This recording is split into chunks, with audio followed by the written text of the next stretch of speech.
ذاكرة البطولات الدولية، والأهلي يثبت أنه بطل أفريقيا ليس فقط باعتراف المسابقات ولكن على الأرض. هو وحش أفريقيا، هو يمثل أفريقيا، هو يشرف أفريقيا، هو يشرف الكرة المصرية. ويظهر العو في جدة اليوم أمام الاتحاد، فريق قوي جدا. ويقول لك الاهلي ناقصه مهاجم. طب لو كان الاهلي معاه المهاجم كان هيعمل ايه؟ اداء عظيم، اداء جبار، نادي كبير وجمهور وفي وجمهور هايل على الطريقة الحسانية الشحاتية.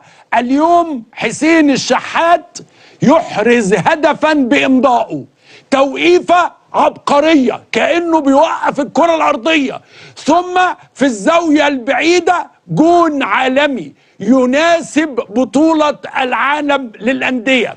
والآن يحتفل الأهلي مع اللاعب رقم 12 أو 13. جمهور الأهلي في استاد الجوهرة بجدة وسعادة غير طبيعية.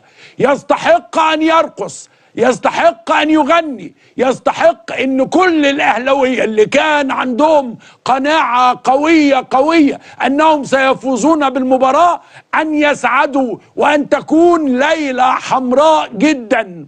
اليوم الأهلي يثبت أنه يستطيع أن يستغل الطاقة، يستغل روح الفانيلا الحمراء، يستغل القوة، يستغل التاريخ، يستغل الخبرة. واقف على رجليه، بيلعب بره أرضه، والاتحاد بيلعب وسط جمهوره ووسط أرضه. ورغم ذلك يفوز الأهلي اليوم فوزا تاريخيا. وهذه ليست يعني جملة فيها مبالغة، تاريخية. ليه؟ لأنه هتفضل في الذاكرة أن الأهلي قد فاز على الاتحاد 3-1 في جدة في مباراة عظيمة لعب الأهلي فيها بإجادة وباستفاضة.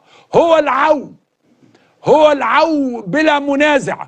وعلى فكرة بعد كده جايز المباريات ممكن يكون فيها يعني كده أو كده، ولكن اليوم الأهلي قد قطع نصف المسافة وشرف الكرة المصرية وشرف الكرة الأفريقية.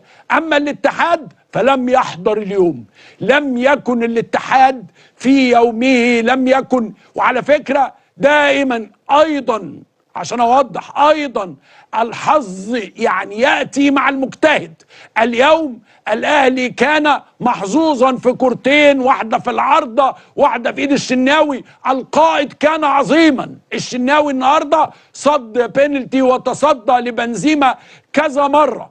اليوم الأهلي يبدع، الأهلي يسعد، يجيد إدخال البهجة على جمهوره، يجيد إسعاد أفريقيا، يجيد أنه يصنع التاريخ. فاليوم الأهلي قد صنع تاريخا. مبروك للأهلي، هارد لك للاتحاد. هي دي الكورة، هو ده الملعب اللي بيلعب ويحط مجهود ويتعب. الأهلي النهاردة اللعيبة كانت بتاكل الأرض أكل، كانت بتحاول على كل كورة، كانت بتدافع كلها وكانت بتهاجم كلها. ولو في جنرال حظ شوية كمان في الهجوم كنا شفنا الرابع والخامس. اليوم الأهلي يكتب تاريخ هام جدا. مبروك للنادي الأهلي. الأستاذ طارق قنديل عضو مجلس إدارة النادي